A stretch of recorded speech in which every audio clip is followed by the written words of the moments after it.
Once, in a quiet village nestled at the foot of a great mountain, there lived a man named Jiro. For as long as he could remember, Jiro had been chasing something: wealth, recognition, and the approval of others. He believed these things would bring him fulfillment, a sense of meaning and peace. Yet, as the years passed, he felt more and more as though something was missing. The success he had achieved seemed empty, the recognition hollow. No matter how hard he worked, a deep sense of unease lingered in his heart. One day, as Jiro walked through the busy village marketplace, he overheard travelers speaking of a wise Zen master who lived alone in the mountains. It was said that this master had helped many people find clarity and transformation in their lives. The words stirred something deep inside Jiro, and he decided, without hesitation, to seek out this master. He felt a powerful need to change, to shed the person he had become, and find something deeper, something real.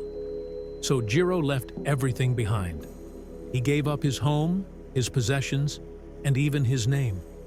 All that mattered was the journey ahead, one that would lead him to answers, or so he hoped.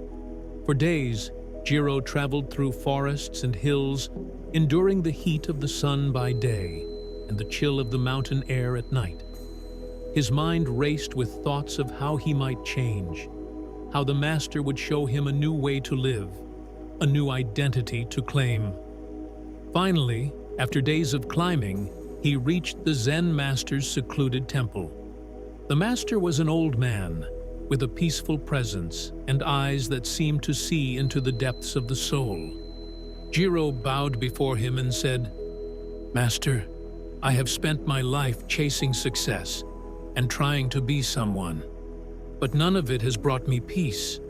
I want to disappear. I want to transform into someone who is free. Please, show me the way." The master smiled gently and replied, "To disappear, you must first understand that you are not who you think you are." Jiro was puzzled. "What do you mean, master? If I'm not who I think I am, then who am I?"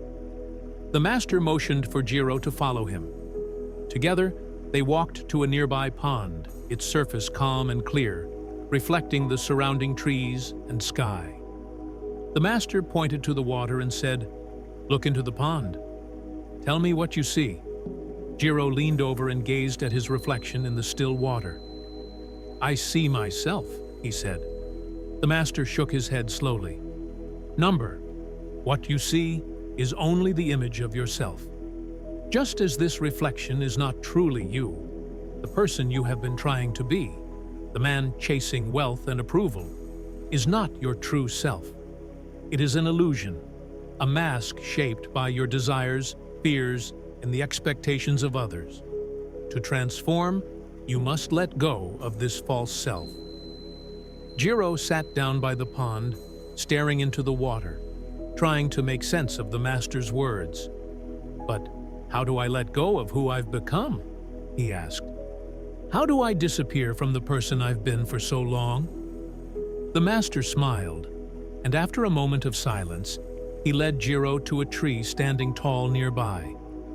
The tree's branches swayed gently in the breeze, its leaves rustling like whispers of wisdom. "Do you see this tree?" the master asked. "It does not strive to be anything other than what it is.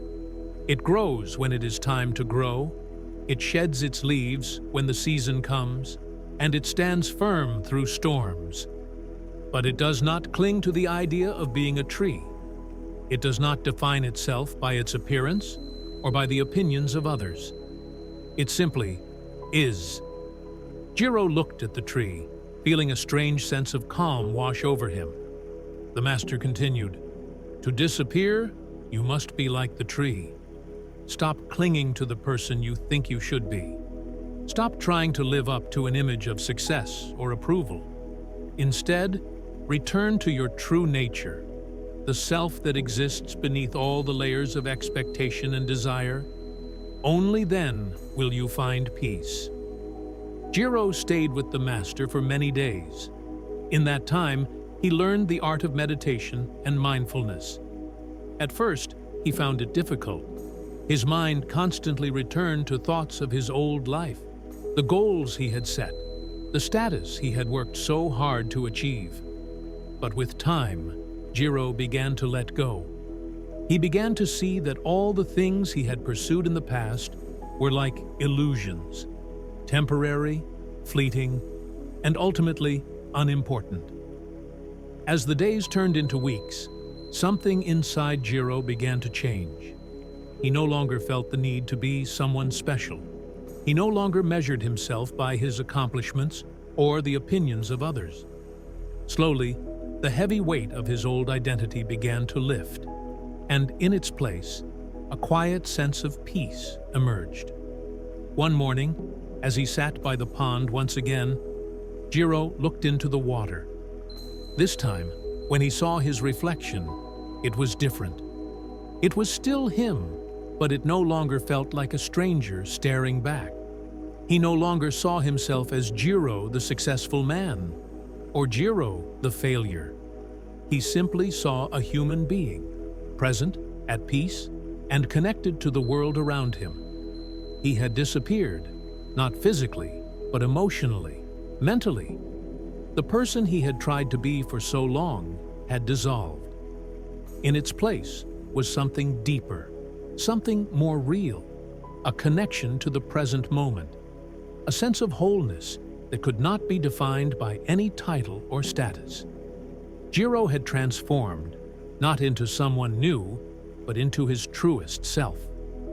Eventually, the time came for Jiro to return to the village.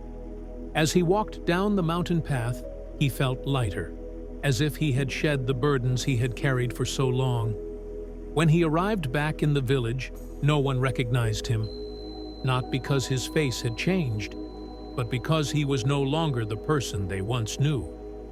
He moved with a quiet grace, free from the need to prove himself, free from the desire to be anyone other than who he truly was. In the end, Jiro had learned the secret he had sought. To truly disappear is not to vanish from the world, but to let go of the false layers of identity that we carry. It is to shed the expectations, the desires, and the illusions that keep us trapped. And when we do that, when we allow ourselves to simply be, we discover something far more powerful than any transformation we could imagine. We don't become something new. We return to what we always were, our true selves, free and at peace with the world around us.